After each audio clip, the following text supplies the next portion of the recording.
The English rain did not wash the world clean. It merely pressed the gray slate of the sky deeper into the ancient stones of the countryside. It was a relentless, weeping drizzle that had followed Arthur Blackwood all the way from the grim concrete of the city to the wrought iron gates of his ancestral home. He stepped out of the black saloon, his polished Oxford brogues crunching on the wet gravel, and felt the weight of the Blackwood empire pressing down on his shoulders, heavier than the damp wool of his bespoke suit.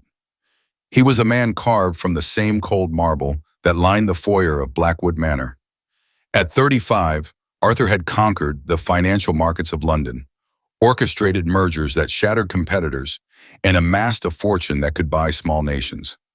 Yet, as he pushed open the heavy oak doors and stepped into the cavernous silence of his home, he felt like a pauper. His mulberry briefcase, a 3,000-pound vessel of leather and secrets, slipped from his exhausted grip.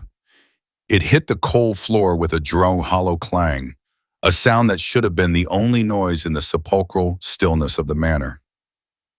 But it wasn't. The sound was immediately swallowed, not by the oppressive silence that usually greeted him, nor by the rigid, starch-collared protocol of Mrs. Higgins, the housekeeper who should have been waiting to take his coat. It was swallowed by a sound so foreign, so alien to these hallowed halls, that Arthur froze. It was laughter. It was the bright, bell-like peal of a child's joy, echoing like a melody in a tomb. It was life, pure, unadulterated, chaotic life, bursting into the center of his minimalist drawing room. Arthur blinked, his eyes bloodshot from an 18-hour flight and a negotiation that would have crushed a lesser man. He moved forward, drawn by a gravitational pull he couldn't name. In the center of the room, where the immaculate Axminster rug usually lay, a masterpiece of weaving upon which no shoe was ever permitted to tread, stood an architectural impossibility. It was a fortress, a sprawling, magnificent, chaotic castle constructed entirely from the Pima cotton linens, stripped from his own master bed and the velvet cushions of the main Chesterfield sofas. The golden light of the late afternoon, breaking briefly through the storm clouds, filtered through the high windows, passing through the white fabric of the sheets and creating a warm, amber glow. It made the fortress look like a cocoon of bioluminescence amidst the gray, sterile coldness of Blackwood Manor. Arthur's first reaction, conditioned by years of iron discipline and the pursuit of absolute control, was a surge of irritation. Who would dare? Who had the audacity to dismantle the order of his sanctuary? Where was the discipline? Where was the structure? But then a small, chubby hand encased in red pajamas shot out from a gap in the cushions, grasping at something invisible in the air. This was followed by another uncontrollable giggle that seemed to hit Arthur in the chest with the force of a physical blow. "I've got you," cried a soft feminine voice, vibrant with a feigned, theatrical terror that sounded more like joy than fear. Arthur took a silent step forward, moving like a predator in his own territory, his shadow falling across the threshold of the drawing room. What he saw through the opening in the sheet fort took the breath from his lungs. It was Rose, the new 23-year-old nanny the agency had sent from the village just a month ago. She was on her hands and knees inside the structure. She wasn't wearing the crisp, starched uniform of the previous nannies, the ones who looked more like prison wardens than caregivers. She was wearing her simple navy blue service dress, but her blonde hair, normally restrained in a severe, sensible bun, had come loose, falling in soft golden waves over her flushed face. And on her hands she wore a pair of bright, ridiculous marigold gloves, the kind used for scrubbing the scullery floors. But she wasn't cleaning. She was monstrously, wonderfully tickling his 3 children, Harry, George, and Charlotte. The triplets, who usually looked at Arthur with wastai, fearful eyes from a distance, like startled deer, were piled on top of her, laughing until their faces were the color of ripe apples. Rose roared softly, wiggling her rubber-gloved fingers as if they were harmless claws. And the children, his heirs, the future owners of a commercial empire, writhed with a happiness so pure it hurt to look at. Arthur felt a lump in his throat so tight he had to loosen his silk tie. It had been 3 years since the funeral, 3 years since the house had held anything other than silence. For 3 years he had felt nothing but the crushing obligation to provide and protect. forgetting the fundamental obligation to love. Seeing this humble girl with her cheap marigold gloves, crawling on the expensive floor, and offering his children the warmth that he, with all his millions, had failed to give them, was a direct strike to his ego and his heart. She didn't know he was there. Nobody knew. He had arrived 4 hours earlier than planned, intending to surprise them, but he was the one who had been blindsided. He should have cleared his throat. He should have announced his presence with the authority of the master of the house and demanded that order be restored immediately. That was the rule. Mrs. Higgins always said that children needed structure, not chaos. But Arthur's feet seemed to be made of lead.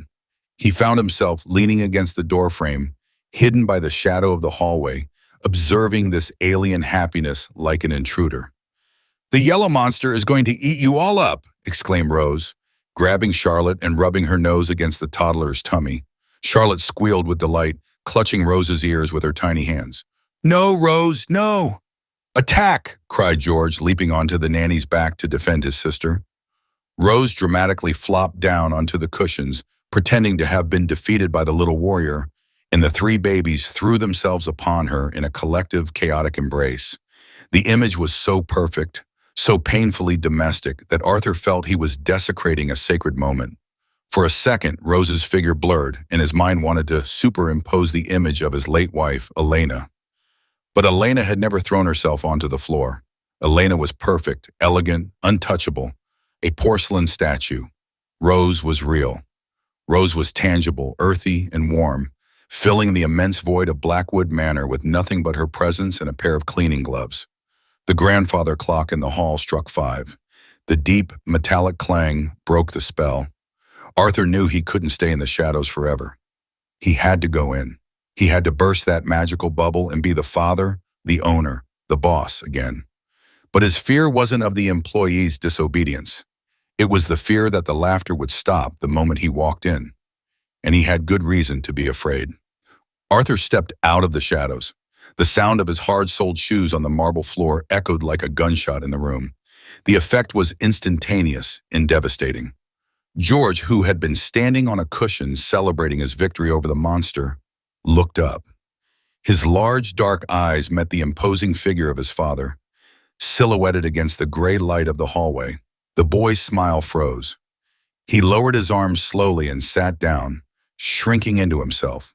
Silence spread like a shockwave. Charlotte and Harry followed their brother's gaze and also stood still, their childlike joy replaced by that instinctive, heartbreaking caution children develop when a stern authority figure enters the room. Rose, sensing the sudden change in the atmosphere, stopped laughing. Her survival instinct kicked in before her logic. She whirled around, still on her knees, and her eyes widened in genuine panic at the sight of the master of the house standing there with an inscrutable face in an immaculate black suit. "Sir, Mr. Blackwood," she stammered, trying to stand awkwardly, her dress tangled in the sheets. The marigold gloves, which seconds before had been magical claws, now seemed ridiculous, vulgar markers of her inferior status. She tore them off in desperation, hiding them behind her back as if they were a murder weapon. "No, we weren't expecting you so soon." "I'm so sorry, sir." Rose's heart pounded against her ribs. She needed this job. The money she sent back to her mother in the council estate each month paid for her medication and her younger brother's schooling. She knew the rules of Blackwood Manor. No clutter in the formal rooms. Children must be presentable and quiet from 5 o'clock onwards. Silence when the master is in the house. She had broken all 3 rules in one fell swoop. She looked at the fort of Pima cotton sheets, which now seemed to her like a messy pile of rubbish amidst the luxury of the manor, and felt tears of humiliation sting her eyes. "I can explain," she continued, her voice trembling, lowering her head in a sign of submission. "It was raining outside and the children were restless, and I just wanted to. I'll clean everything up immediately. In 5 minutes, it will be as if nothing had happened. Please." Arthur said nothing. He moved slowly towards the center of the room. Every step he took increased the tension. The triplets looked alternately at their father and their nanny, sensing Rose's fear. Harry, the most sensitive of the 3, pouted and clung to Rose's leg, hiding his face in the fabric of her dress. That gesture, That instinctive loyalty towards the hired help instead of towards his own father was a dagger in Arthur's back. He remembered the day they were born, the confusion, the monitors beeping, the news that Elena had not made it.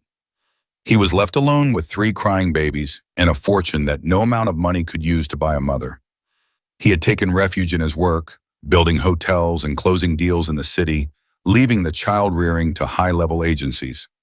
He had believed that providing the best clothes, the best organic food, the safest house, was enough. But seeing Harry hug Rose's leg, he understood the monumental failure of his fatherhood. He stopped 1 meter away from them. Rose closed her eyes, waiting for the sudden dismissal, waiting for the screams that Mrs. Higgins used to unleash when she found a speck of dust on the skirting boards. "Whose idea was it?" Arthur asked. His voice was deep and grave, the voice of the boardroom, but strangely lacking the anger that Rose had expected. Rose opened her eyes, trembling. "It was mine, sir. Only mine. The children are not to blame. I took out the linens. I moved the cushions. I take full responsibility." Arthur looked at the fort, then he looked at his children. Charlotte still had a cushion feather tangled in her curly hair. "And what is this supposed to be?" he asked, pointing at the structure. "A castle, sir," whispered Rose, feeling smaller and smaller. "A castle to protect them from dragons." The millionaire exhaled through his nose and bent down. The movement was so unexpected that Rose reflexively took a step back. Arthur, the man whose suit never wrinkled, knelt on the ground, bringing himself down to his children's eye-level bone. He didn't look at Rose. He looked at George. "Is there room for one more in the castle?" Arthur asked. The silence that followed was absolute.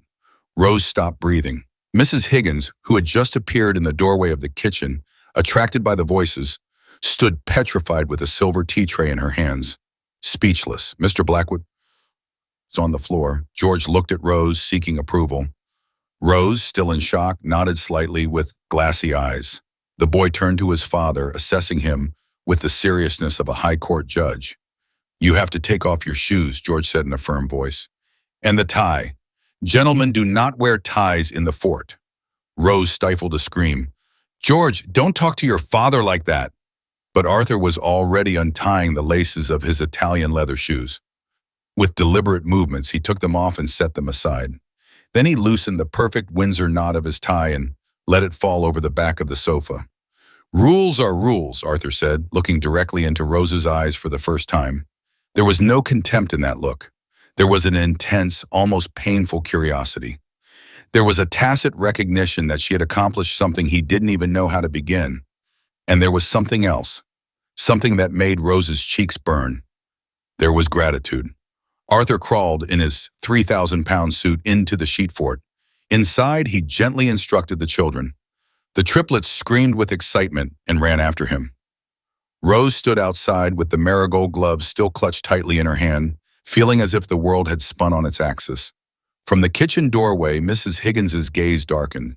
The old housekeeper, loyal to the old rules and jealous of her power in the house, squeezed the silver tray until her knuckles turned white. That little girl from the council estate was crossing dangerous lines. She was breaking the hierarchy, and worst of all, she was making the master smile. Mrs. Higgins knew that was dangerous. A nanny who becomes part of the family is a threat to the staff. "Enjoy it while you can, girl," Mrs. Higgins muttered to herself, turning around to go back to the kitchen. "We'll see what Miss Victoria thinks when she arrives tonight." Inside the fort, Arthur felt ridiculous and at the same time strangely liberated. The smell of the Pima cotton linens and the scent of talcum powder from his children filled the small space. George hurriedly explained the castle's defenses to him while Charlotte sat on his lap, touching the fabric of his shirt in amazement. Arthur looked toward the entrance of the fort, hoping to see Rose. "You too," he said, his voice echoing in the enclosed space. "The castle needs its queen, or its guardian. Enter, Rose." Rose hesitated for another second, looking towards the hallway where she knew Mrs. Higgins was watching. But the master's order was law, and the plea in the children's eyes was irresistible. She bent down and entered, completing the circle.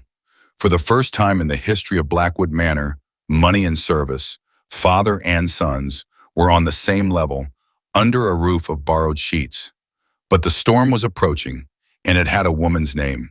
She was driving a red sports car and hated everything that was happening in that room. Inside the fortress, the outside world had ceased to exist. The air inside was thick, warm, and smelled of an intoxicating mixture of fabric softener, vanilla biscuits, and that sweet human fragrance that only small children possess. For Arthur, accustomed to boardrooms heated to exactly 18 degrees Celsius in the sterility of five-star hotels, the sudden heat was stifling at first, but strangely comforting. Seconds later, it was like returning to the womb, a place where stock market quotations and corporate mergers had no place. He sat with his legs crossed, a position he hadn't adopted for decades, and his knee accidentally brushed against Rose's. She instinctively shrank back, pressing herself against a wall of cushions, trying to make herself invisible. The physical proximity was electric, almost forbidden.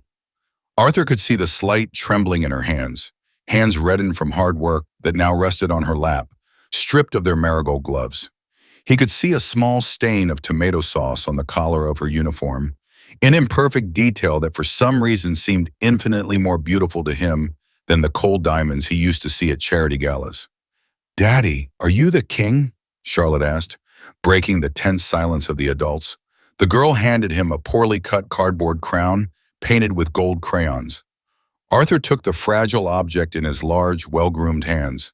He looked at Rose, searching for a guide, an instruction manual for fatherhood that he didn't have. "Am I?" he asked, his voice hoarse in the confined space. Rose looked up. Her honey-colored eyes met his, and for a moment the fear of the boss gave way to the caregiver's sincerity. "Only if you promise to protect the kingdom from sadness, sir," she replied gently. It wasn't a servant's response, it was a veiled challenge. A surrogate mother talking to the absent biological father. Arthur felt the weight of those words. He placed the cardboard crown on his head with a solemnity he had never shown when signing million-pound contracts. "I promise," he said, looking at his children.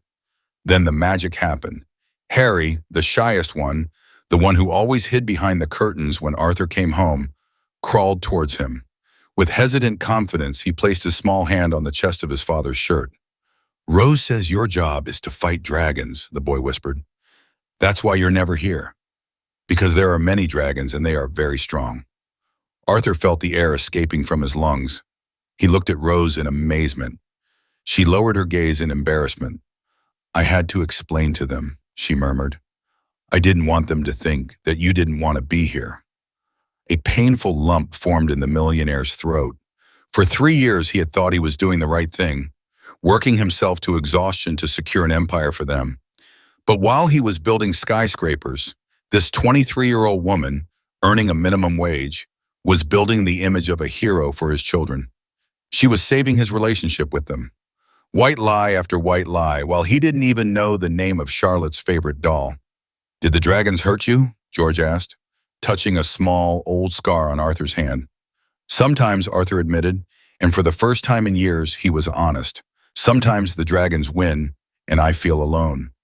"You are not alone," Charlotte said firmly and threw herself into his arms. Her brothers followed her. In that collective embrace inside a cave of sheets, Arthur Blackwood broke down. He didn't cry openly, his British upbringing wouldn't allow it. But his eyes welled up with tears, and he closed his eyelids tightly, burying his face in his children's hair. He breathed in their scent, felt their hearts beating against his chest, and felt Rose's gaze upon him. It was not a look of judgment or submission. It was a look of deep understanding, a human connection that transcended the barriers of social class. She wasn't looking at the millionaire. She was looking at the wounded man who had finally come home. Time seemed to stand still. They played for 10, maybe 20 minutes. Arthur learned that Harry's teddy bear was called General Whiskers and that he held the rank of brigadier. He learned that Charlotte was terrified of thunder and that George wanted to be an astronaut to visit Mummy among the stars. Rose orchestrated everything with natural grace, facilitating interaction, translating the children's language for the inexperienced father, creating invisible bridges between them. But reality, cold and rigid, was waiting just outside the sheets. The sound of the lobby clock striking the half hour was like a warning. The sunlight was beginning to fade, and with night would come the shadows.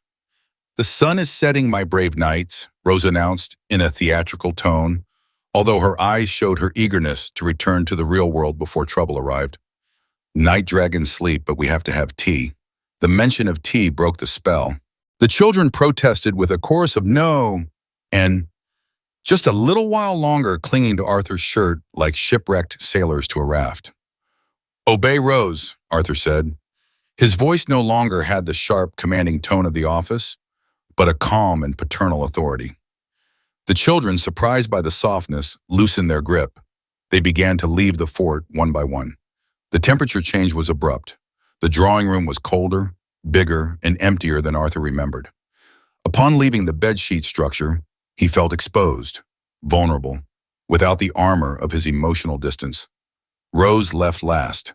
As she stood up, she nervously smoothed down her dress, resuming her employee-like posture.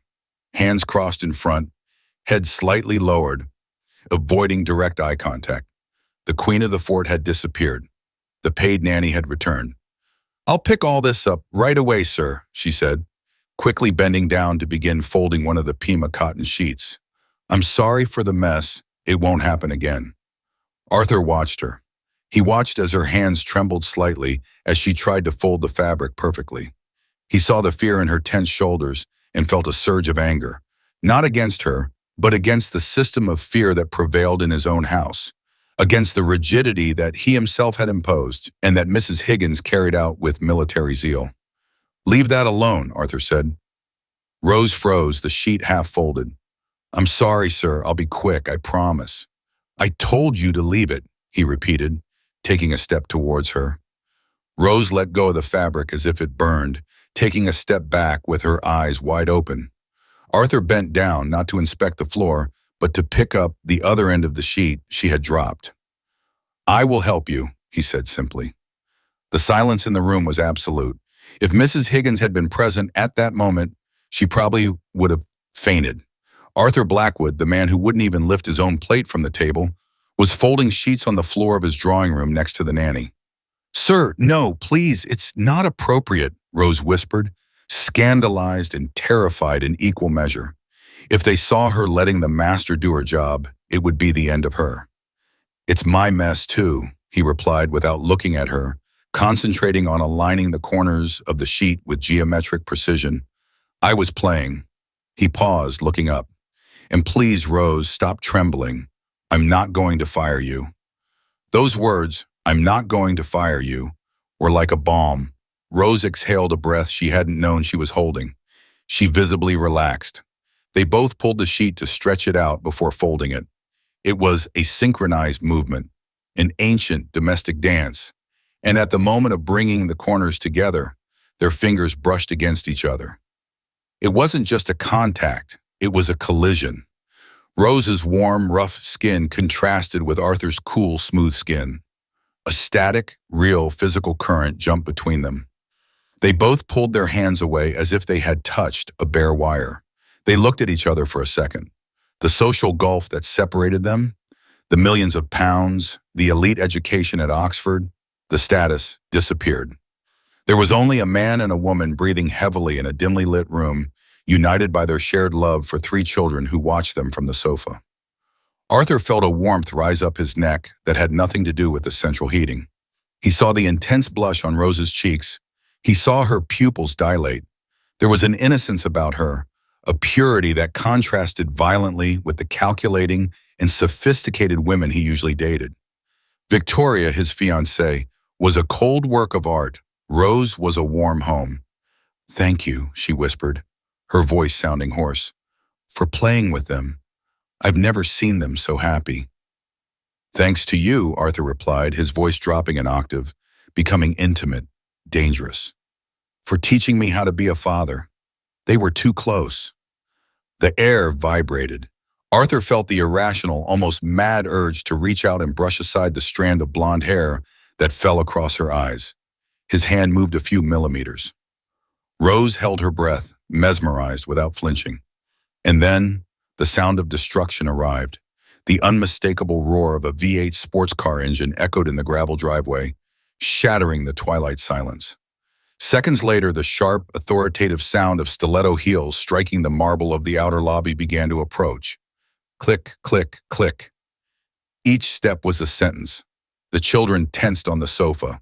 The magic evaporated instantly.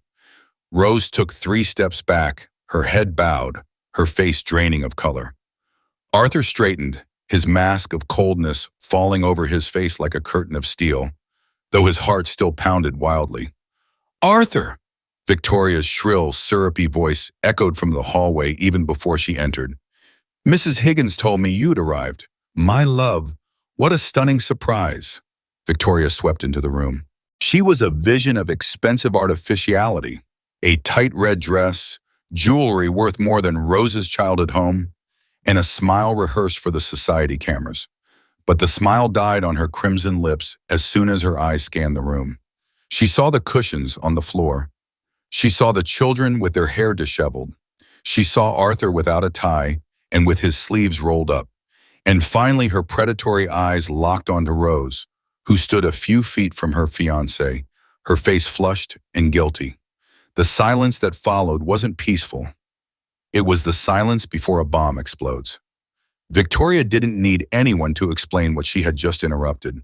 Her feminine instinct, sharpened by ambition and jealousy, smelled the threat instantly. That maid wasn't just an employee, she was a problem, and Victoria eliminated problems. "What the hell happened here?" Victoria hissed, her voice dropping to a dangerous tone, while her eyes shot invisible daggers straight into the nanny's heart. The war had begun. The air in the room became unbreathable, heavy with Victoria's excessively sweet and expensive perfume, a fragrance that was meant to be sophisticated, but at that moment smelled like an invasion. She stood in the doorway, scanning the scene with a grimace of disgust that distorted her perfect face. Her blue eyes, cold as ice, moved from the messy cushions on the floor to the stained knees of Arthur's trousers and finally landed with lethal precision on Rose.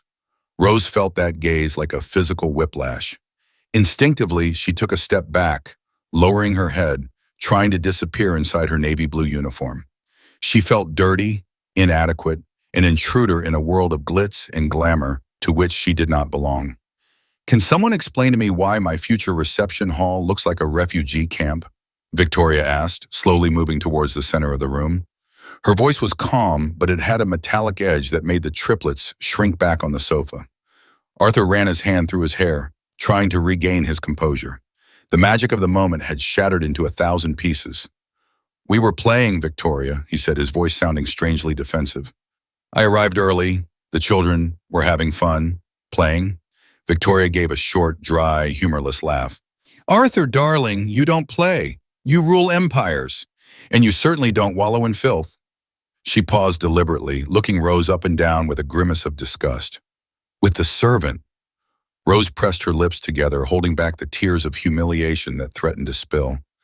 "I'm sorry, Miss Victoria," Rose whispered, her voice trembling. "It was my idea. Mr. Blackwood was just trying to be nice to the children. I'll pick everything up right now."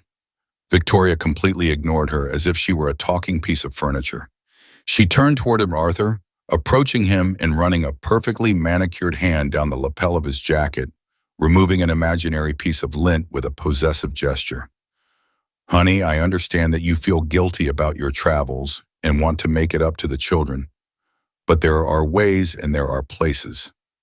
His tone lowered, becoming confidential and venomous. "It's not hygienic for children to be rolling around on the floor with someone who comes from where she comes from. Who knows what kind of germs she brings from her council estate." The comment hung in the cruel and direct air. Rose froze. It wasn't just an insult to her work. It was an insult to her dignity, to her poverty. Arthur visibly tensed up, abruptly removing Victoria's hand from his chest. "Watch out, Victoria," Arthur warned, his voice dropping to a low growl. "Rose keeps my children cleaner and better cared for than you've ever bothered to notice." Victoria blinked, surprised by Arthur's defiance. He had never spoken to her about an employee like that before. Her eyes narrowed as she assessed the danger. She realized that attacking directly wouldn't work. Arthur was in protective mode. She needed to change tactics. "Oh, love, don't misunderstand me," she said, softening her voice until it became like poisoned honey. I only care about the well-being of Harry, George, and Charlotte and the image of this house. Imagine if an investor came in now and saw this. She turned to Rose and snapped her fingers in a drawn, authoritative sound. You, girl, stop standing there like a statue and clean up this mess. I want this drawing room spotless in 10 minutes, and then go to the kitchen. I don't want to see you loitering around here while I'm having dinner with my fiancé. Rose nodded frantically, bending down to quickly gather up the cushions, her hands shaking so much they almost fell. Yes, miss. Right away, miss. The triplets, sensing the hostility toward their beloved nanny, began to get restless. Harry, his eyes welling with tears, jumped off the sofa and ran to Rose, clinging to her leg as she tried to fold a sheet. Don't yell at Rose! The little one shouted with a bravery that surprised everyone. Victoria took a step back as if the child were contagious. My God, Arthur, look at this. She's turned your children against me. She's a manipulator. Arthur looked at his son defending the nanny. He looked at Rose, who was stroking the boy's head to calm him while enduring his fiancé's insults. And something definitely broke inside him. The blindfold of social propriety fell away. She's not going to the kitchen, Arthur said. His voice carried the absolute authority of the man who controlled thousands of employees. Victoria turned, mouth agape. Rose stopped dead in her tracks. Excuse me? Victoria asked. I said she's not going to the kitchen, Arthur repeated, looking Victoria straight in the eye. It's late, the children are hungry, and Rose has been working all day taking care of them while I was traveling, and you were here. He glanced at the designer shopping bags Victoria had left in the entryway. At the spa, I suppose. I was getting ready for our charity gala tomorrow, Victoria replied indignantly. Well, today's gala is canceled, Arthur declared. Tonight we're having dinner as a family, and that includes the person who's made my children smile for the first time in months. Mrs. Higgins, Arthur called out, raising his voice toward the hallway. The housekeeper appeared almost instantly, pale as a ghost. Yes, sir. Put one more place setting on the main table. Rose will be dining with us.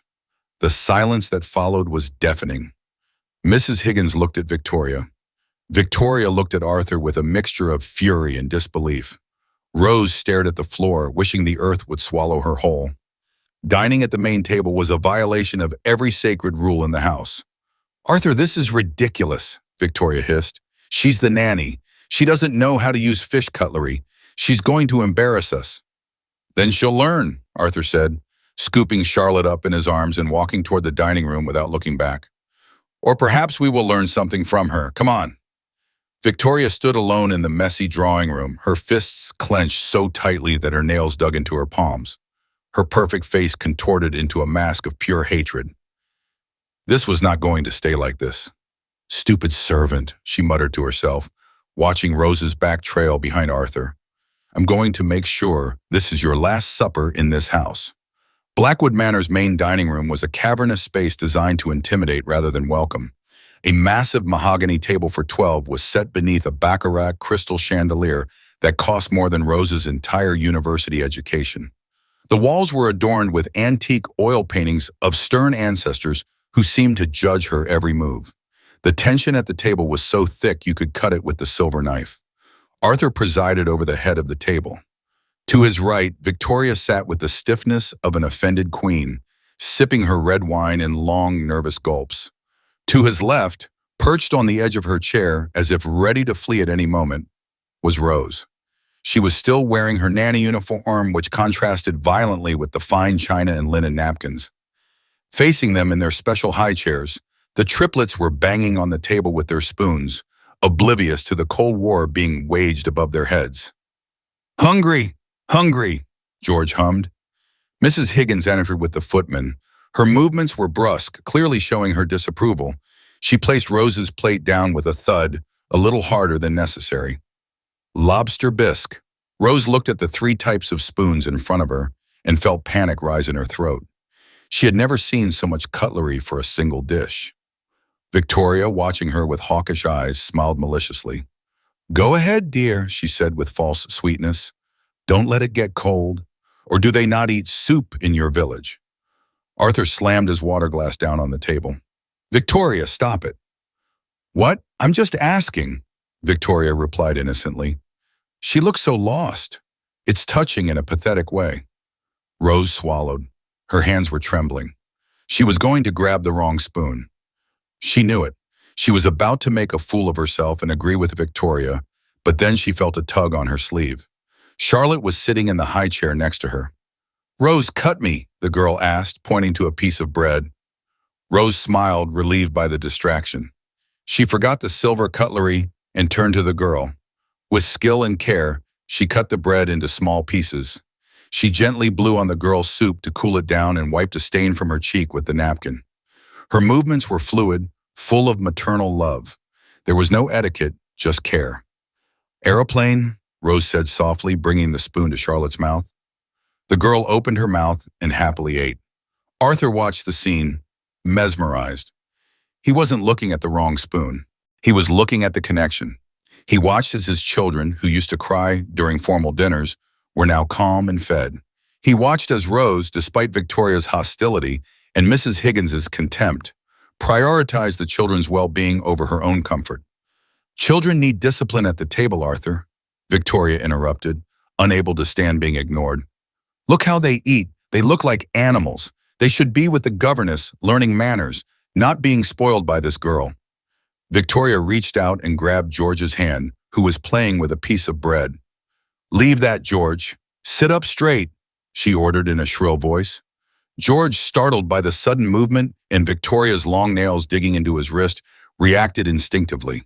He yanked his hand back hard, accidentally hitting Victoria's wine glass. The glass flipped over. The red wine, dark as blood, slowly spilled onto Victoria's white silk dress. Time stood still. Victoria let out a scream that echoed all the way to the kitchen. She jumped to her feet, violently pushing her chair back. You damn brat, she yelled, completely losing her composure. Look what you've done. This dress is one of a kind. George started to cry, terrified by the fury of the blonde woman.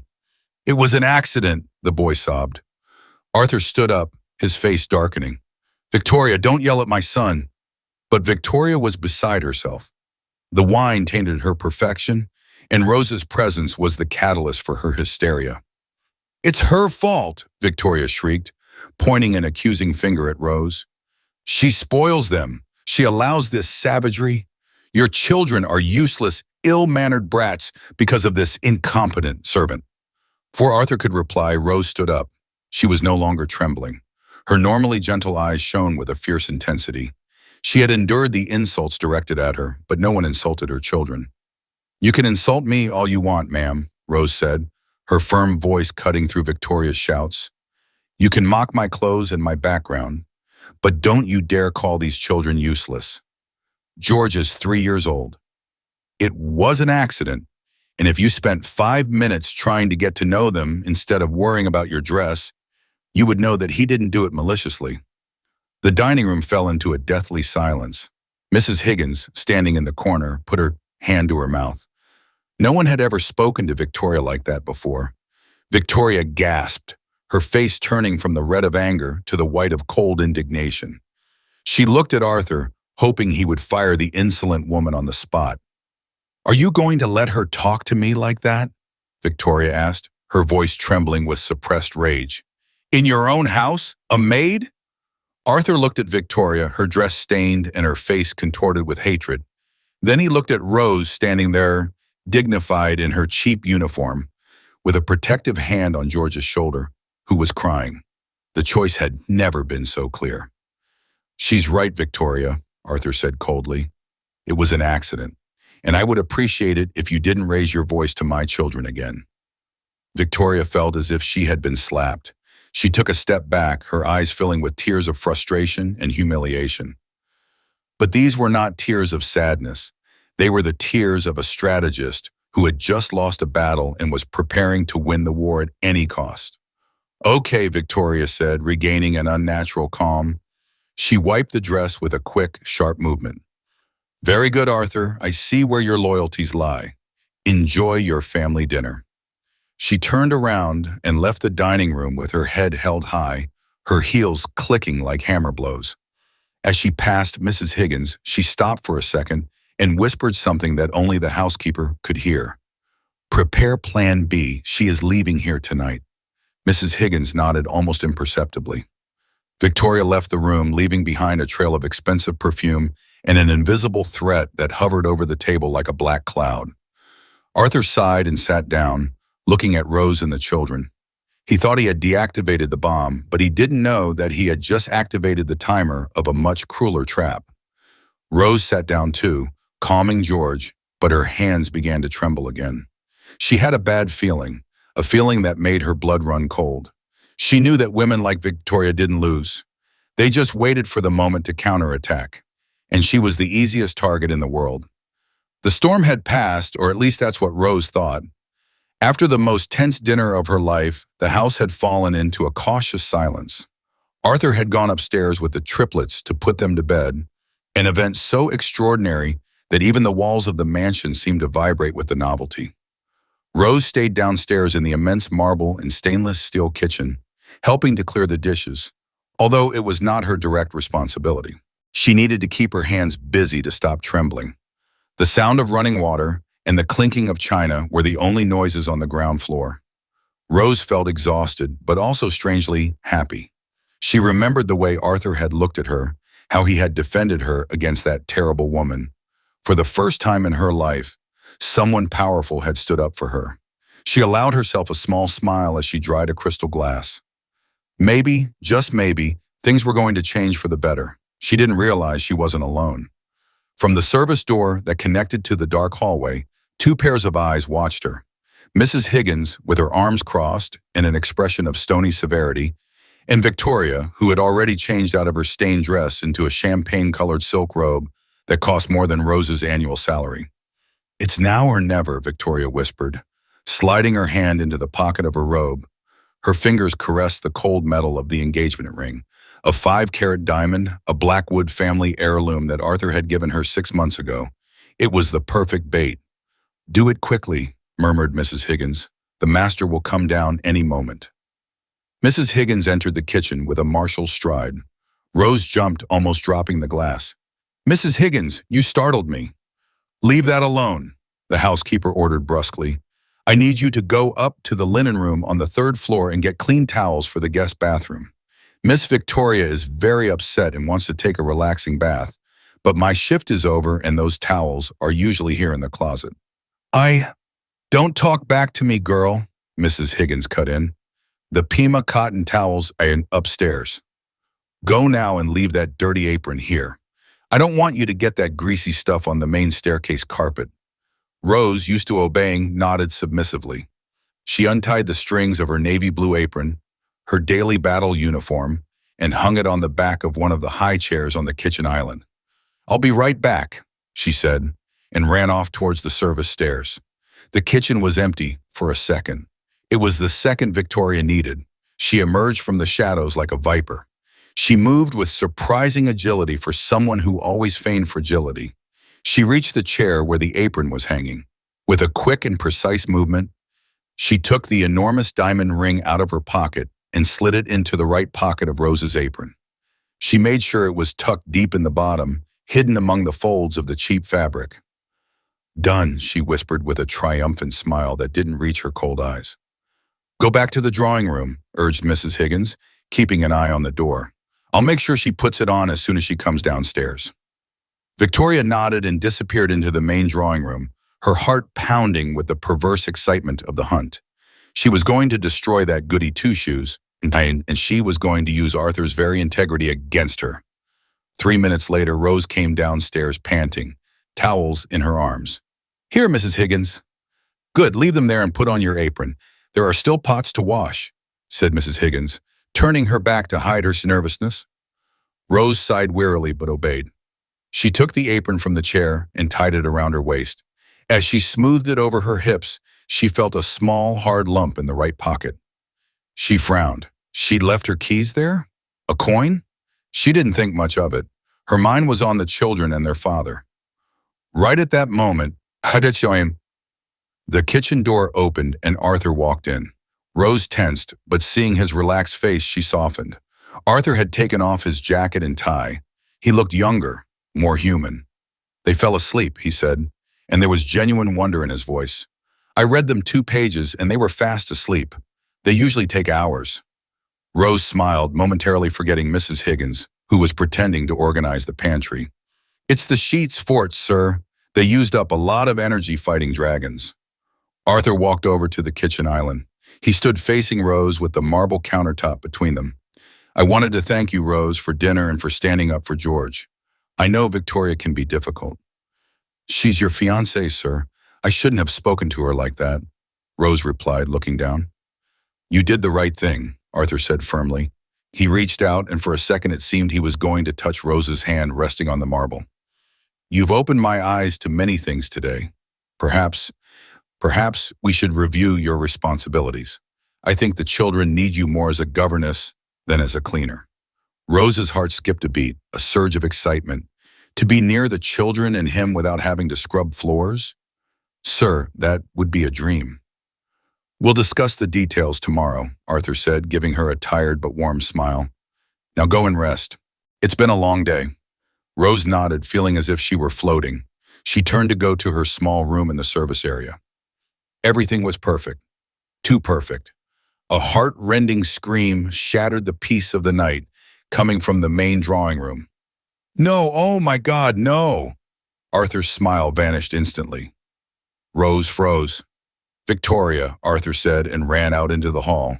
Rose, driven by fear and curiosity, followed him, the weight of the cursed ring rattling softly against her thigh in her apron pocket. The scene in the main drawing room was one of utter chaos. Victoria was on her knees in front of the unlit fireplace.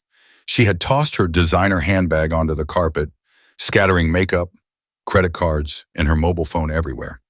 She was crying with theatrical desperation, hyperventilating. Victoria, what's wrong? Arthur came to her side and took her by the shoulders to help her up. Are you hurt? My ring, she sobbed, clinging to the lapels of Arthur's shirt as if her life depended on it. The engagement ring, your grandmother's. It's Gottes Eve. Arthur frowned, his logical mind trying to process the hysteria. Calm down, it has to be here. Where did you last see it? I took it off, Victoria cried through her tears. I took it off. After that boy stained my dress, I went to the bathroom to wash my hands and left it. I left it on the coffee table, right here. It was here 20 minutes ago. Arthur looked at the table. It was empty. Are you sure? Maybe you left it in the bathroom. No, Arthur, I know where I left it. Victoria pulled away from him and spun around, her eyes wide. Someone's taken it. That ring is worth £500,000. Someone stole it. At that moment, Rose timidly entered the room, followed by Mrs. Higgins. The nanny's presence seemed to trigger Victoria. You, Victoria shouted, pointing a trembling finger at Rose. You've been here. Arthur stepped between his fiancée and the nanny. Victoria, stop it! No one's stolen anything. Rose has been in the kitchen helping Mrs. Higgins. Oh, yes? Victoria turned to Mrs. Higgins with a predatory look. Mrs. Higgins, was she with you the whole time? Mrs. Higgins, the perfect supporting actress, hesitated. She looked at the floor, feigning discomfort. Well, not the whole time, miss. I sent her upstairs to get towels, but before that, Mrs. Higgins paused dramatically. Before that, I saw her picking up the cushions here in the drawing room, right next to that little table. The silence fell across the room like a lead weight. Arthur turned slowly to Rose. Rose, did you see a ring on the table when you were packing up the fort? Rose shook her head frantically, her eyes filled with terror. No, sir, I swear. I only picked up the sheets and cushions. I didn't see anything. I didn't take anything. She's lying, Victoria shrieked. Look at her. She's a desperate woman. She saw a chance to escape her misery, and she took it. That's enough, Arthur roared. I'm not going to humiliate her like that. Rose is honest. Victoria laughed, a hysterical sound. You barely know her. She's been here a month. If you don't have the courage to do it, I will. Victoria lunged at Rose. Rose stumbled backward, hitting the wall. No, leave me alone, Rose cried, protecting herself. Victoria! Arthur grabbed her arm, stopping her. Empty your pockets, Victoria challenged, breathing heavily, her makeup smeared with fake tears. Do it, Arthur, If it's not there, I'll beg her forgiveness on my knees. But if that thief has your grandmother's ring—" Arthur looked at Rose. He wanted to believe her. God knows he wanted to believe her. But the logic of his business world, that world where everyone has a price, began to whisper in his ear. It was a small, valuable ring. It was easy to take, and Rose needed money. He knew she sent her entire salary to her family.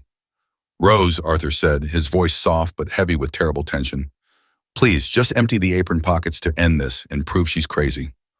Rose looked at Arthur. She saw the doubt in his eyes, and that hurt more than Victoria's shouts. But she trusted in her innocence. "Yes, sir," she said with dignity, though her chin trembled. She reached into her left pocket, pulled out a crumpled tissue and Charlotte's dummy. She placed it on the table. "Nothing," Arthur said, looking at Victoria reproachfully. "The other one," Victoria insisted relentlessly. Rose put her right hand in the other pocket. Her fingers brushed against the hard, cold object she had felt before. Time stopped. Her blood ran cold in her veins. It couldn't be. It wasn't possible. Her hand froze inside the pocket. Her face lost all color, turning as white as paper. "Rose?" Arthur asked, and his tone changed. He was no longer protective. He was cautious. I didn't," Rose stammered. "Take it out," Victoria ordered. Rose, with automaton-like movements, pulled her hand out.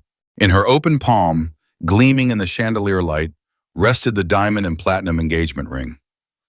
The world came crashing down. Arthur looked at the ring, then he looked at Rose. The disappointment that crossed his face was devastating. It was like watching a door slam shut. The glow of admiration and warmth that had been in the kitchen faded, replaced by an Arctic coldness, the gaze of the millionaire who has just confirmed that everyone wants to rob him. "I knew it!" Victoria shouted triumphantly, snatching the ring from Rose's hand. "Thief! Miserable thief! After we fed you at our table!" "No," Rose screamed, tears welling up in her eyes. "No, sir. I didn't put it there. I swear on my life. Someone must have put it there. I am not a thief." Rose tried to approach Arthur, to grab his hand to plead, but he took a step back, moving away from her touch as if she had a contagious disease. "Don't touch me," Arthur said. His voice was so low and so cold that it was terrifying. "Sir, please. You have to believe me." Rose fell to her knees, sobbing. "I love your children. I would never do something like that." Arthur looked down at her. He saw the tears. He saw the despair, but the physical evidence was irrefutable. The ring was in her pocket. "I trusted you, Washanen," Arthur said, and those 3 words hurt more than any insult. "I left my children with you. I let you into my life, and you're just like everyone else." "Call the police, Arthur," Victoria demanded, "and have her arrested." Arthur closed his eyes for a moment, rubbing his temples. He looked like he had aged 10 years in 10 seconds. "No," he finally said. "I don't want any scandals. I don't want the police at home scaring the children." He opened his eyes and looked at Rose, who was still on her knees crying. "Go." "Sir," she whispered, "pack your things and leave right now before I change my mind and call the authorities." "But it's raining. I have nowhere to go at this hour," Rose pleaded. "Not my problem," Arthur replied, turning his back on her. "Mrs. Higgins, watch her while she packs. Make sure she doesn't take anything else, and then remove her from my property." Victoria smiled at Arthur's back, stroking the ring on her finger. Mrs. Higgins grabbed Rose's arm with unnecessary force and lifted her off the floor. "Come on, move it," the housekeeper hissed. Rose looked at Arthur's back one last time, hoping he would turn around, see the truth. But the Iceman had returned, and this time there was no bedsheet for it to protect her. She was dragged toward the service stairs, weeping not for the lost job, but for the betrayal, and for the 3 children sleeping upstairs, who would wake up tomorrow asking for her, not knowing that their father had thrown her out onto the street like a dog. The maid's room was small, a sterile white cube that Rose had tried to warm up with family photos taped to the wall. Now, under Mrs. Higgins's vulture-like gaze, she tore those photos down one by one. The sound of the paper peeling off the wall was obscenely loud in the oppressive silence. "Be careful what you put in that suitcase," Mrs. Higgins warned, leaning against the doorframe, her lips pursed in a line of cruel satisfaction. I'm going to check every inch before you leave. I won't let you take even one more silver spoon. Rose didn't answer. She had no voice. The lump in her throat was so big she could barely breathe. Her hands trembled, and as she folded her few t-shirts, her worn jeans, and the old wool jumper she used to sleep in. She didn't have much. Her whole life fit into a duffel bag with a broken zipper. Reaching the bottom of the drawer, her fingers brushed against the cold rubber. The marigold gloves, the ones she had used to build the fort, to make the children laugh, to be the monster that brought joy to that dead house. Rose took them. For a second, she thought about keeping them as souvenirs, but the pain was too sharp. She dropped them onto the empty nightstand. They were a symbol of what she had tried to build and how it had crumbled. That's it, Rose whispered, closing the suitcase. Mrs. Higgins approached and, without asking permission, opened the bag. She rummaged through the clothes with disdain, shoving her hands through the girl's humble underwear, looking for something else to steal. Finding nothing, she snorted in disappointment. Clean up. Come on. The master doesn't want to see you here another minute. The walk to the back exit was an ordeal. They passed the kitchen, now dark and empty. Rose glanced down the hallway that led to the main staircase. Upstairs, in their designer cots, Harry, George, and Charlotte slept, unaware that the only person who hallowed them when they had nightmares was being expelled as a criminal. Can I go upstairs and give them a kiss? Rose asked, stopping. She knew the answer, but her heart needed to try. Are you crazy? Mrs. Higgins spat, pushing her toward the door. If you go near those children, I'm calling the police right now. Get out. Mrs. Higgins opened the heavy service door. The wind and rain hit Rose in the face. The storm had worsened. There were no taxis, no buses at this hour in this exclusive area of mansions far from the city. And don't come back, Mrs. Higgins said, and slammed the door. The sound of the bolt sliding was the end. Rose was left alone in the darkness, getting soaked in seconds with her broken suitcase and a shattered heart. She shuffled towards the road, crying not from the cold, but from the sight of Arthur looking at her with that icy contempt. Inside the house, in his dark wood-paneled office, Arthur was pouring his third whiskey. The amber liquid burned, but not enough to erase the image of Rose's eyes. She was a thief, Arthur said to the voice from the leather sofa. Victoria was lying there, boredly checking her phone. Stop torturing yourself. You did what any responsible parent would do. Protect your assets. Arthur turned around. He looked out the window into the darkness where the rain fell in curtains of steel. She didn't look like a thief when she was playing with them, he muttered almost to himself. Con artists make the best actors, darling, Victoria replied, getting up and hugging him from behind, resting her chin on his shoulder. Forget about her. Tomorrow I'll hire someone from a Swiss agency, someone professional, someone who knows their place. Arthur abruptly broke free from her embrace. Go to sleep, Victoria. You're not coming? I told you to leave. Arthur was left alone. He drank the whiskey in one gulp. He wanted to feel that he was right. The evidence was there. The ring was in her pocket. The logic was irrefutable. So why did he feel this nauseating emptiness in his stomach? Because he felt he had just made the biggest mistake of his life. Dawn brought the answer, and it came in the form of screams. At 7 a.m., Blackwood Manor awoke not to the smell of freshly brewed coffee, but to the hysterical crying of 3 children. Arthur, who had fallen asleep in the office armchair, woke up startled. He took the stairs 2 at a time, his head throbbing from the hangover and the guilt. Upon entering the nursery, he found chaos. The cots were empty. The triplets were on the floor, banging on the door of the adjoining bathroom, where Rose used to bathe them. Rose! Rose! Harry cried, his face red and swollen. Mrs. Higgins tried to lift Charlotte, but the little girl writhed and kicked, screaming as if she were being tortured. Let me go! I want Rose! Lord, they won't calm down, Mrs. Higgins exclaimed, visibly overwhelmed. Arthur knelt down. Hey, Daddy is here! He tried to hug George. George pushed him, a weak push from a 3-year-old child, but laden with a rejection that hurt more than a physical blow. You're bad, the boy shouted. You kicked Rose out. Arthur was stunned. How did they know? Rose Rose had to go home, champ, Arthur lied, feeling miserable. She had to visit her mother. Lies, Charlotte shouted. The witch screamed. You screamed.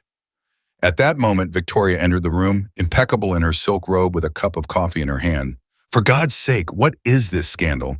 My head hurts. Make them be quiet. The three children turned towards her. The silence fell for a second, heavy with childish hatred. Then Harry grabbed his teddy bear, General Whiskers, and threw it at Victoria with all his might. The bear hit the coffee cup, pouring the hot liquid onto Victoria's hand. Ah, she cried, dropping the cup which shattered on the floor. Little savage! Go away, the triplets shouted in unison. Go away, witch!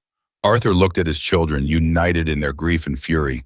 He looked at Victoria, worried only about her ruined manicure, and at the empty space where Rose should have been. The house wasn't a home, it was a battlefield. And he had just realized that he had banished the only soldier who kept the peace. 48 hours passed, 2 days that felt like 2 years. Blackwood Manor had become an acoustic and emotional hellhole. The children had gone on an undeclared but effective hunger strike. They refused the porridge Mrs. Higgins prepared. They refused the expensive toys Arthur had urgently ordered to compensate. They refused even to leave their room. They had barricaded themselves inside, building a sad little fort out of their own pillows, a pathetic imitation of the fortress of light Rose had created. Arthur sat at the kitchen table, his head in his hands. The dark circles under his eyes were deep and shadowy. He hadn't gone to the city, hadn't answered the investors' calls.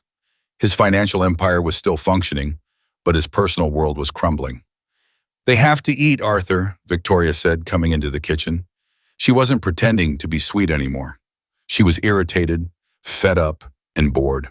If they don't eat, you'll have to take them to the doctor, or better yet, send them to a Swiss boarding school. They know how to deal with tantrums there. Arthur slowly raised his head, his bloodshot eyes fixed on hers. Boarding school, he repeated hoarsely.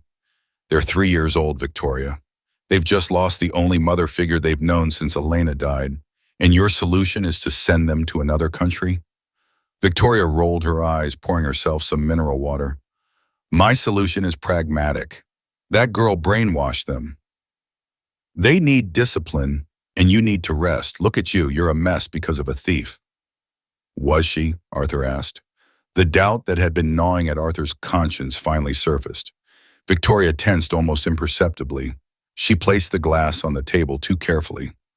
What are you talking about? She had the ring in her pocket. We all saw it. Don't start with the paranoia. It was too easy, Arthur muttered, standing up. He began pacing the kitchen, his shark-like business mind waking from its emotional slumber. She knew you hated her. She knew Mrs. Higgins was watching her.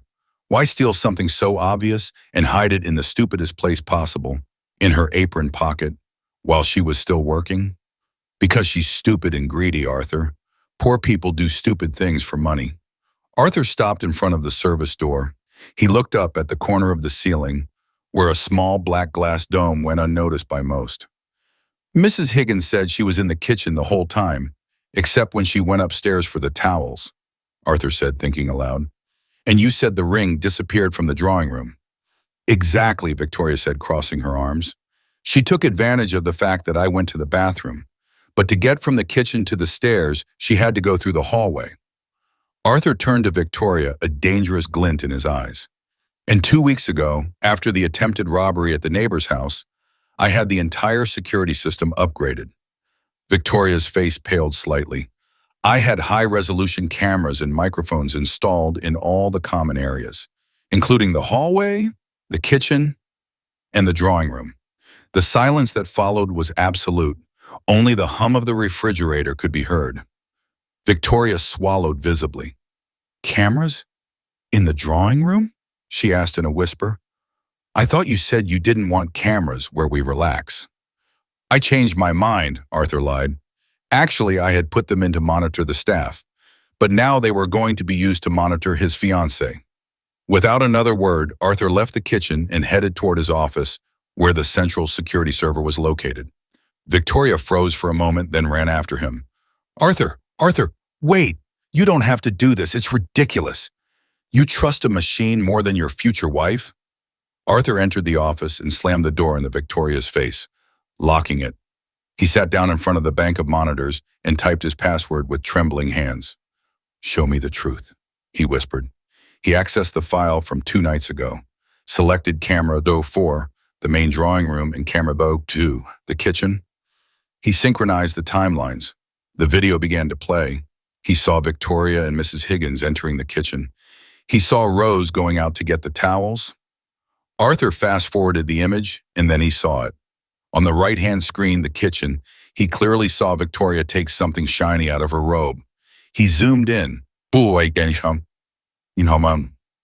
The ring. He saw it approach Rose's apron hanging on the chair. He saw the malicious smile on Victoria's face as she slipped the jewel into the pocket. He saw Mrs. Higgins watching the door. Arthur felt like he was going to vomit. Bile rose in his throat. He stopped the video. He didn't need to see any more. He didn't need to see the public humiliation that followed. The proof was irrefutable. He had been sleeping with the enemy. He had expelled the only innocent and kind person from that house to protect a snake. He leaned back in his chair, covering his face with his hands. Guilt hit him like a tidal wave. He remembered Rose's tears. He remembered how she had begged him on her knees. "Sir, you have to believe me. I love your children." And he had called her a thief. He had thrown her out into the street in the rain. The fury he felt next was unlike anything he had ever experienced before. It wasn't the cold fury of business. It was a volcanic, primal rage. He stood up from his chair with such force that it tipped over. He opened the office door. Victoria was on the other side, pressed against the wood, trying to listen. When she saw Arthur's face, she backed away in terror. She had never seen a man look with such hatred. "Arthur, let me explain to you. It was a joke. We just wanted you out." "Out!" Arthur's shout echoed off the mansion walls, rattling the windows. "Arthur, please." "You have 5 minutes," he roared, advancing toward her as she stumbled backward. "You and your accomplice, Mrs. Higgins." The housekeeper appeared at the end of the hall, pale. "I want you out of my house now. If you're still here in 5 minutes, I swear to God I'll call the police and hand over the video. Attempted burglary, defamation, abuse, I'll destroy you." Victoria tried to play her last card, fake tears. "But I love you. I did it for us. That girl was a danger." Arthur grabbed her arm and dragged her toward the front door. There was no chivalry, no gentleness. He opened the door and shoved her toward the porch. "You're the only danger. Get out." He slammed the door shut. He turned to face the large empty foyer. Silence returned, but this time it was different. It wasn't peaceful. It was the silence of devastation. He had cleansed the house of evil, but the damage was done. He ran upstairs to the maid's room. He went in. It was empty, cold. On the nightstand, he saw the marigold gloves and picked them up. They were small. They smelled faintly of lemon and dust. Arthur clutched them to his chest and, for the first time in 3 years, he cried. He cried for Elena. He cried for his children, and for the terrible injustice he had committed against Rose. But tears wouldn't fix anything. Arthur angrily wiped his eyes. He was a man of action. He had made a mistake, and he was going to fix it. "Children," he called, running toward the nursery. "Children, get dressed." He entered the room. The 3 of them looked at him suspiciously from their pillow fort. "What?" asked George hostilely. "We're going to look for her," said Arthur, grabbing the car keys. "We're going to look for Rose." The transformation in the children's faces was immediate. Hope lit up their sad eyes.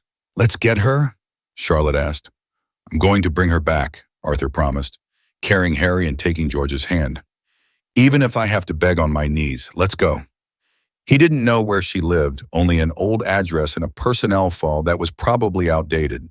A council estate. He'd find a needle in a haystack if that needle was the only thing that could save his family. The GPS in the luxurious black SUV indicated they had arrived at their destination, but Arthur's eyes told him he was on another planet. They had left the tree-lined avenues and privately guarded mansions behind 20 minutes ago. Now the vehicle, a German machine designed for the motorway, lurched awkwardly as it navigated the lunar-like potholes of an unpaved road in the forgotten outskirts of the city. "Is this it, Daddy?" George asked from the back seat, his nose pressed against the tinted window. His voice trembled, a mixture of hope and fear. Arthur gripped the steering wheel until his knuckles turned white. He looked around at bare brick, terraced houses, tin roofs that vibrated in the wind, stray dogs barking at the wheels of the intruding car. Poverty was raw, real, and hit Arthur in the face with the force of a silent accusation. She lived here. Here lived the woman he had accused of stealing a ring to enrich herself, when in reality she returned to this place every night after taking care of his children in a crystal palace. The shame he felt was acidic, burning his stomach. According to the map, yes, it's here, Arthur replied, stopping the car in front of a small house painted a faded blue with a rusty fence and a small garden where some pots of geraniums tried to add a little color to the grayness. Rose, Charlotte shouted, trying to unbuckle her seatbelt. It's Rose's house. Wait, Arthur ordered, turning to face them. His protective instincts kicked in at the sight of a group of young men on the corner, glaring at them. A 100,000-pound car in this neighborhood didn't mean a visit. It meant trouble. Debt collectors, police, or evictions. Stay in the car, lock it. Don't open it to anyone until I tell you to. But I want to see her, Harry protested, his eyes welling with tears. And you will see her, I promise. But let me talk to her first. I have to fix something I broke. Arthur got out of the car. The air smelled of damp earth and wood smoke. His designer suit and Italian shoes looked ridiculous in this setting, like a tasteless costume. He felt the neighbor's eyes on his back. They were hard, defensive stares. He straightened his jacket, not out of arrogance, but out of nervousness, and walked toward the rusty gate. There was no doorbell. He knocked. He rapped the metal door with his knuckles. The sound was dry and metallic. He waited 10 seconds, 20. Nothing. He knocked again, harder this time. Rose, he called out. His voice sounded strange, out of place on that quiet street. The wooden door of the house swung open. It wasn't Rose who came out. It was a young man in his early 20s, thin but wiry, wearing a vest and with an expression of barely contained fury. He had the same honey-colored eyes as Rose, but where hers were warm, his were like two burning coals. Her brother. The boy walked aggressively toward the gate without opening it. He gripped the bars, looking at Arthur with a contempt that would have made his business partners recoil. What do you want? The brother spat. There was no sir or courtesy. I'm looking for Rose, Arthur said, keeping his composure, even though his heart was pounding. I need to talk to her. She has nothing to say to you, the young man responded, clenching his fists on the metal. You've already humiliated her enough, thrown her out like trash in the rain. What more do you want? Are you here to accuse her of stealing something else? Are you missing a silver spoon? The words were like punches. Arthur lowered his gaze for a second, accepting the blow. He deserved it. No, Arthur said, looking the boy in the eye again. I've come to ask for her forgiveness. I made a mistake, a terrible mistake. The brother let out a bitter laugh. A mistake! My sister arrived here soaked, trembling, crying, not because of the dismissal, but because you, the great lord, treated her like a criminal. She went 2 days with no food. Today she's leaving, going back to the village. She doesn't want anything to do with your money or your people anymore. Panic gripped Arthur. She's leaving? Now? The bus leaves in an hour. She's just finishing packing her suitcase. So get out of here. Go back to your manor and leave us in peace. There's a nothing for you here. The brother turned around to Gasaga to the house. I have the children, Arthur shouted desperately. The young man stopped dead in his tracks, turning slowly. What? Harry, George, and Charlotte are in the car. Arthur pointed to the black SUV. They haven't eaten in 2 days. They aren't sleeping. They're crying for her. They made me come. If she doesn't want to see me, I understand. But tell her the children are here, that they need her. The brother looked at the luxury car. He saw the 3 little heads pressed against the rear window, 3 pale specks in the darkness of the tinted glass.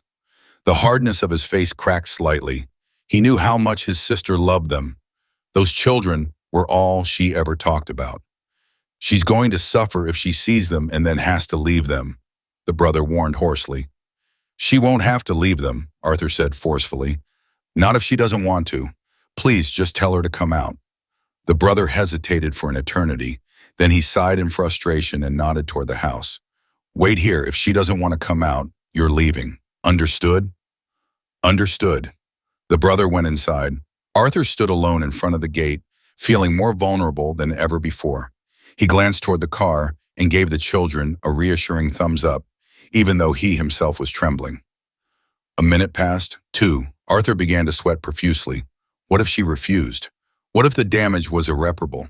He was used to settling everything with checks, but he knew a check wouldn't fix this. Then the front door opened again. Rose appeared in the doorway. Arthur's heart stopped. She looked thinner, paler, with dark circles under her eyes and her hair pulled back in a messy ponytail. She wore simple travel clothes and dragged that damned, broken suitcase she'd left the manor with. Seeing Arthur on the other side of the gate, she froze. Her body tensed like a bow, ready to defend herself or flee. In her hand, she clutched a bus ticket. Arthur felt a sharp pain in his chest seeing her like this. She was the image of defeat, and he was the architect of that ruin. Rose, Arthur whispered, though she couldn't hear him from that distance. She moved slowly toward the gate, like someone walking to the gallows. There was no hatred in her eyes, only infinite sadness and weariness. Her brother walked beside her like a bodyguard. When she reached the gate, she didn't open it. She stood there with the rusty bars separating them, a physical and symbolic barrier between their two worlds. "What are you doing here, Mr. Blackwood?" she asked. Her voice was a broken thread. "Rose, please open it," Arthur pleaded, getting so close he could smell the cheap soap on her clothes. "I need to explain." "There is nothing to explain, sir. You made your opinion of me very clear." "I was wrong," Arthur interrupted. "I saw the video." Rose's eyes opened a little wider. "Which video?" "The security cameras, the ones I had installed 2 weeks ago." Arthur spoke quickly, breathlessly, wanting to get the whole truth out at once. "I saw everything, Rose. I saw Victoria. I saw how she put the ring in your pocket. I saw how she planned everything with Mrs. Higgins." Rose let go of the suitcase handle, brought a hand to her mouth, and her eyes filled with instant tears. "She knows. You know it wasn't me." "I know. I know it with absolute certainty," Arthur affirmed, gripping the bars desperately. "I kicked them both out. Victoria and Mrs. Higgins aren't in the house anymore. They'll never come back." Rose lowered her hand and sobbed a sound of pure, painful relief. The truth had come out. Her honor was cleared. "Thank God," she whispered. "I just wanted you to know I'm not a thief. That's all that mattered to me. That you wouldn't think badly of me." "I think you're the best person I've ever met," Arthur said, and the intensity of his voice surprised her. "And I think I'm the biggest idiot in the world for having doubted you even for a second. Rose, forgive me."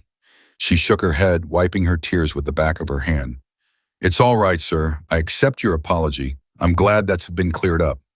Now I have to go. My bus leaves soon." Arthur froze. "What? No, Rose, you don't understand. I didn't come just to apologize. I came to take you home." "Home?" Rose took a step back, moving away from the fence. "No, sir. That's not my home. You made it clear to me that I was just a disposable employee. I can't go back. No, the way you looked at me that night hurt more than being fired. I can't feel like that again." "You won't be an employee," Arthur said quickly. "You will be whatever you want. The governess, the head of the house. I don't care. Just come back." "It's not about the money," she said firmly, lifting her chin proudly. "I have dignity." Arthur realized that he was losing power. Money, job offers, nothing was working. She was leaving. She picked up the suitcase again. "Goodbye, Mr. Blackwood. Take care of the children. Give them a kiss from me." She turned around. "No!" The scream didn't come from Arthur. It came from the one. The sound of the electric locks unlocking was like a gunshot. The back door of the SUV burst open and 3 small figures shot out like projectiles, ignoring their father's orders to stay inside. "Rose!" The scream was unanimous, sharp, and heartbreaking. Rosie stopped dead in her tracks. That voice, those voices. Her body reacted before her mind. She dropped the suitcase on the dusty ground and turned around just in time to see the avalanche. Harry, George, and Charlotte ran toward her on their short legs, stumbling over the bumps with their arms outstretched and their faces bathed in tears of emotion. They didn't care about the neighborhood, the mud, or the neighbors who were watching. They only saw their light. "Children, watch out!" Arthur shouted, but he made no move to stop them. Rose ran towards the gate, forgot her pride, forgot her pain, forgot that she was going to the village. She desperately thrust her hands between the rusty bars, trying to reach them. "My children, my loves," she wept. Her brother, seeing the scene, sighed and shook his head, defeated by the force of nature, which was the love of those children. With a swift movement, he unlatched the gate and flung it wide open. The barrier fell. The triplets crashed into Rose with such force that they almost knocked her to the ground. She fell to her knees on the earth and was instantly buried under a pile of hugs, sticky kisses, and childish sobs. "Don't go," Charlotte cried, clinging to Rose's neck as if it were a life preserver. "The witch is gone. Daddy kicked her out." "We missed you, Rose," George said, burying his face in her shoulder. "Don't leave us," Harry begged. Rose hugged all three of them at once, kissing their heads, inhaling their scent of expensive shampoo and childhood, mingling her tears with theirs. "I'm not leaving, my love. Shh, don't cry. I'm here. Rose is here." Her hands caressed their backs, calming them with that magic touch only she possessed. Arthur watched the scene from a few meters away. He felt a lump in his throat so large he couldn't swallow. Seeing his children like this, so desperately happy, so whole again, confirmed what he already knew. Without her, this family wouldn't exist. The neighbors had come out of their houses, women in aprons, men in work clothes, all watching in silence. There was no more hostility. The scene was too pure, too human to be judged with cynicism. They saw the girl from the council estate being adored by three blonde boys dressed like princes. Arthur waited for the initial crying to subside. Then he moved forward slowly. His Italian shoes sank into the mud, but he didn't care. He approached the group on the ground. Rose looked up. She had Charlotte in one arm and Harry in the other. Her eyes met Arthur's. There was no more fear. There was a question mark. Arthur said nothing. He did something he had never done in his adult life. Something Victoria would never have believed. Something his business associates would consider a fatal weakness. In front of the entire neighborhood, in front of her brother, in front of his children, Arthur Blackwood, the untouchable millionaire, bent his knees and knelt in the dirty earth at the same level as Rose. He didn't care about the suit. He didn't care about his status. "Rose," he said, his voice trembling, "I'm not asking you to come back to work for me. I'm asking you to save us." Rose stared at him in astonishment. "Sir, stand up for, please, your suit." "I don't care about the suit," Arthur said, gently taking one of Rose's hands, which was stained with dirt and tears. "I've built buildings, hotels, companies, but I don't know how to build a home. You do. You built one with old sheets in the middle of my cold drawing room." The children stood still, staring at their father, their eyes wide. They had never seen him like this. "I was blind," Arthur continued, squeezing her hand. "I let appearances and lies guide me, but these 2 days without you have been the darkest of my life. Not just for them. For me too. The house was empty, silent, dead." Arthur took a deep breath, swallowing his last bit of pride. "I need you, Rose. We need you. Not as an employee I can fire, but as part of this family.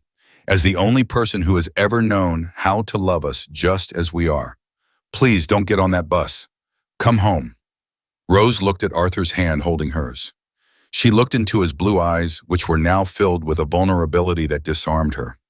She glanced at her brother, who was leaning against the doorframe, and saw him nod with a half-smile. Finally, she met the three pairs of hopeful eyes of the triplets. "Daddy, are you staying?" George asked in a small voice. Rose felt her heart burst. She knew that returning meant facing a world that wasn't hers, the gossip, the social differences.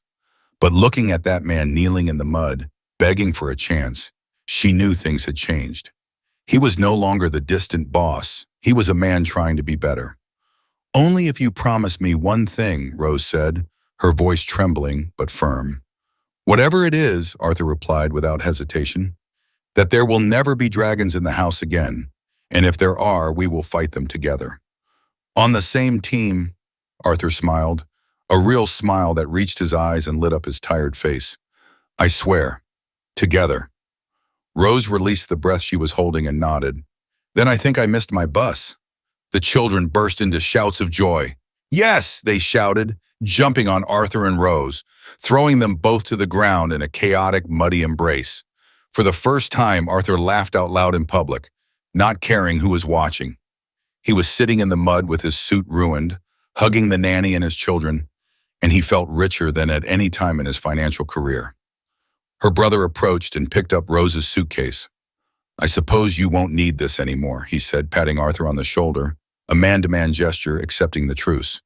"Thank you," Arthur said, looking at the brother. "Thank you for not slamming the door in my face."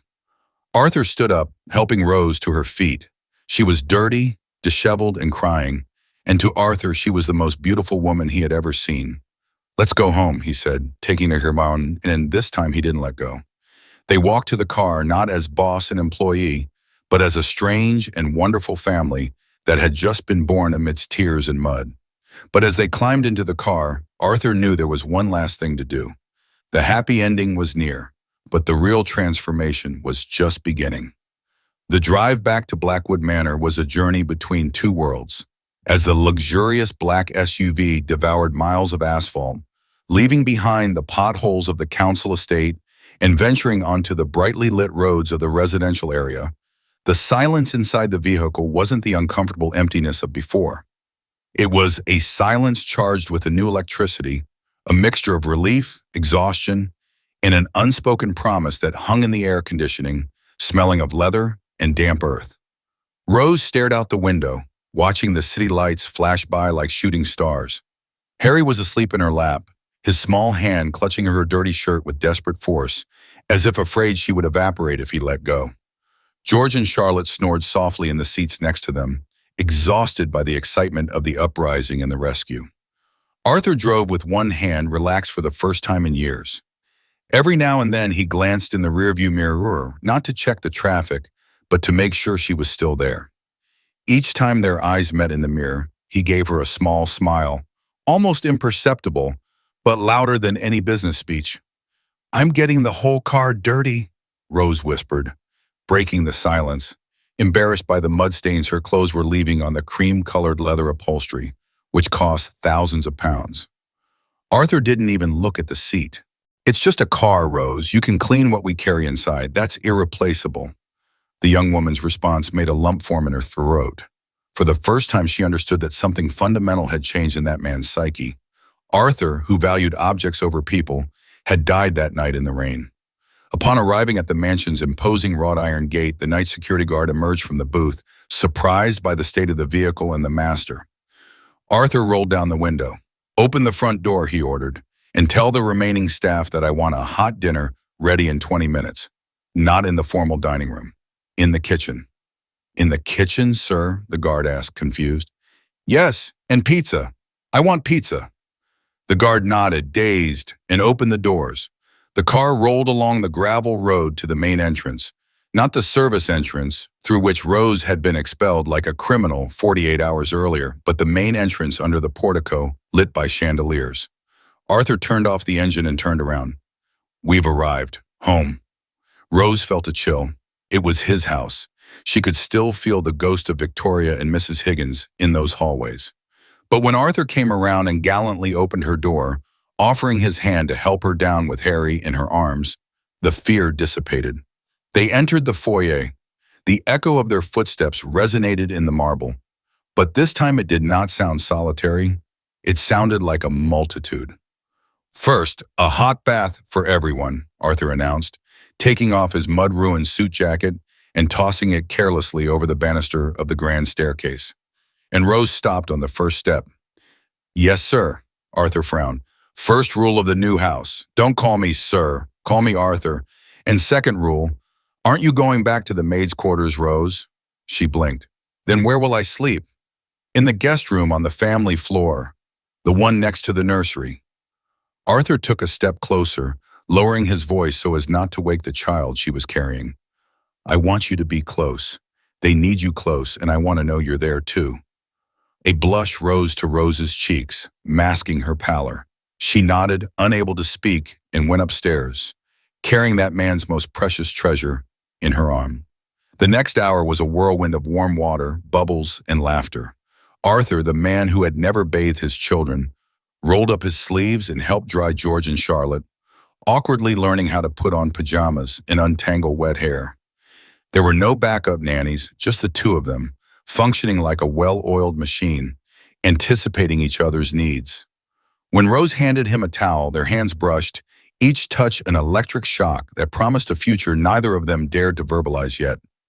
Dinner was in the kitchen, just as Arthur had ordered. They ate pizza straight from the box, sitting on high stools. The children, with full stomachs and calm hearts, fell asleep soon after. When the house was quiet again, Arthur and Rose were alone in the kitchen. The soft light from the extractor fan created an intimate atmosphere. Rose fidgeted with the edge of a napkin, now that the crisis had passed and the reality of the situation was settling in. I have something for you, Arthur said, breaking the silence. He got up and left the kitchen for a moment. Rose felt a pang of anxiety. It would be a contract, a new set of rules. Arthur returned with a thick manila envelope and a small velvet box. He placed both things on the marble island between them. It's not what you think, he said, seeing the fear in her eyes. Open it, the envelope first. Rose opened the envelope with trembling hands and took out the documents. They were legal papers with Arthur's law firm letterhead. She read the title and gasped. Shared legal guardianship in case of emergency, she read, not understanding. Arthur, this is for a family member or a wife. It's for the person I trust most in this world, Arthur said with absolute seriousness, resting his elbows on the table and staring intently at her. I called my solicitors this afternoon to draft this urgently.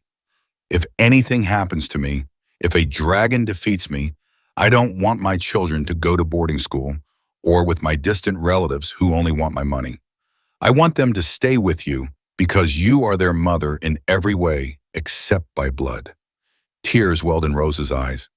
It was the greatest declaration of respect and trust anyone had ever made to her. He was handing her the keys to his life, not just his house. I don't know what to say. I have no money or education. And you have the one thing money can't buy, Rose. You have a pure heart, and that's worth more than my entire empire. Arthur gently pushed the small velvet box toward her. And this isn't an engagement ring. Not yet. I know it would be too soon and it would scare you. Rose opened the box. Inside, there wasn't a diamond, but a key. An antique wrought iron key that looked like it belonged to a fairy tale door. It's the master key to the house, he explained. It opens all the doors. The library, the wine cellar, the office, the safe. Symbolically, it means there are no secrets here for you. No forbidden zones. This is your home, Rose, completely. You no longer work for me. You live with me. You build with me. Rose took the key, feeling its cold, real weight in the palm of her hand. She looked up and saw the man behind the myth. She saw the father who wanted to be better. She saw the partner. I accept, she whispered. Arthur walked around the kitchen island and stopped in front of her. The tension that had been growing between them since their hands touched while folding sheets in the drawing room finally reached its breaking point.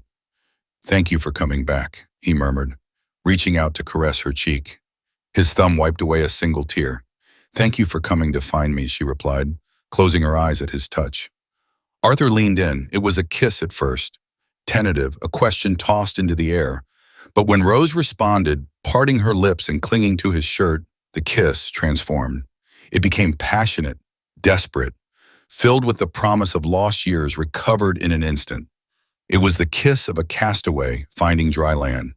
It was the final seal of a contract that needed neither paper nor ink, but skin and soul. Epilogue. A year later, snow fell softly on the gardens of Blackwood Manor, covering the statues and hedges with an immaculate white blanket. But inside the house, the climate was tropically warm. The main drawing room, once a museum of minimalist coldness, was unrecognizable. In the center, where the untouchable glass coffee table used to stand, now rose a magnificent permanent structure. A fort, but not one of draped sheets. It was a structure of polished wood and colorful fabrics, custom built by skilled carpenters, but designed by three children. It had turrets, drawbridges of cushions, and flags bearing the family crest. A teddy bear, the Brigadier General Whiskers, guarded the entrance, crossed with an executive mulberry briefcase. Laughter came from inside the fort. "King Daddy's trapped," shouted George, crawling out through a fabric tunnel. "Queen Mummy has to save him." "Coming!" exclaimed Charlotte, running toward the kitchen. Rose came out of the kitchen, drying her hands on a cloth. She was no longer wearing her uniform. Instead, she wore an elegant, cream-colored cashmere sweater and comfortable jeans. On her left ring finger, a ring now truly sparkled. Not the ostentatious, cursed ring of the grandmother that Victoria had worn, but a new one designed by Arthur. A golden sapphire the color of Rose's eyes, surrounded by three small diamonds that represented the children. "Is the king trapped again?" asked Rose, feigning exasperation but with a radiant smile. "That king gets into all sorts of trouble." She went into the drawing room and peeked into the fort. Arthur was there, sprawled among mountains of cushions, pretending to be tied up with a colorful skipping rope. He was wearing a suit but no tie, and argyle socks. Upon seeing Rose, he winked at her. "Help my queen," Arthur said dramatically. "The tickle dragons have captured me. Only a true love's kiss can break the spell." "Kiss, kiss," the triplets chanted, jumping around. Rose crawled into the fort just as she had that first day. But this time she wasn't afraid of being turned away. This time she was the mistress of the castle. She leaned over Arthur, brushing aside a wisp of gray hair that was beginning to show at her husband's temples. "I will save you, my king," she whispered, "but it will cost you dearly." "Oh yes," Arthur grinned and pulling her into his arms. "What's the price?" "Pizza for dinner. And you do the dishes." Arthur let out a laugh that echoed throughout the house, a sound of pure happiness that banished the last ghosts of the past. "Deal." Rose kissed him, and the children threw themselves upon them in a group hug, collapsing one of the fort's canvas walls. No one worried, no one screamed, because they knew that no matter how many times the fort fell, they had a lifetime to rebuild it together. The camera slowly pulls back, exiting through the window into the snowy night, revealing the illuminated mansion, not as a monument to wealth, but as a beacon of warmth in the darkness.